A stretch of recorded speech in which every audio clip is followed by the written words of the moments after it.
In the early 1650s, Cromwell's forces had finally achieved victory in Ireland, bringing an end to the wars which had ravaged the country since 1641. Although in Kerry, Cromwellian forces tended to leave a trail of destruction, as can be seen in the many ruined castles around the county, in Valentia they actually constructed fortifications, building two forts to protect the entrances to Valentia harbour. One of these, called Fort Fleetwood initially, was built on a promontory in Glanleam, on the northeast end of the island. It can be divided into two distinct parts, the landward side and the seaward side. The seaward side is almost entirely cut off from the mainland with the exception of a narrow path. It consists of a blockhouse built to house several cannon, and which also holds a powder store. Later, a lighthouse was built in the middle of the blockhouse, probably helping to preserve it. The fort was built between 1651 and 53. It is said to have held 22 guns. However, it was not used as a fort for very long, being decommissioned in 1669. Most of the cannon were then sent to other forts in Munster. Two were left behind in the fort. However, only one is now left, as a storm a few years ago blew the other one off the walls onto the rocks below, and it's too heavy to lift back up.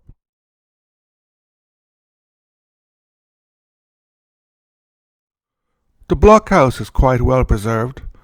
Apart from the lighthouse, it consists of a defensive wall containing embrasures or openings for the cannon and two buildings.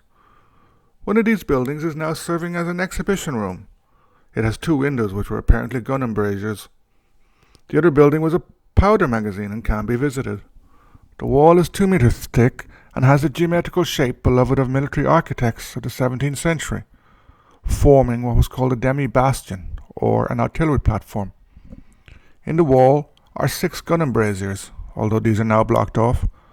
On top of the wall can be seen the last original cannon from the fort. Not all the guns were of this size. Most would have been smaller, as can be seen in the replica of a much smaller 3-pound cannon.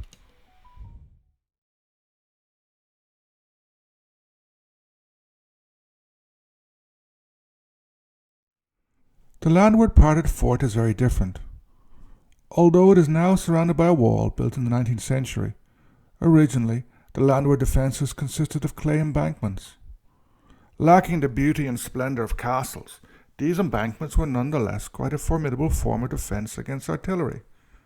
Traditional castles with their tall, thin walls could be rapidly destroyed by cannon. Earthworks, short and thick, were much more efficient. The landward defences consist of a bank around 4.5 meters wide and a ditch around 4 meters wide. These were built in the shape of a star. There are, or were, 4 bastions for artillery, not all of which survive. Fortunately, the largest one has survived. It is a full bastion in a distinctive lozenge or diamond shape, providing a defensible platform for at least one cannon.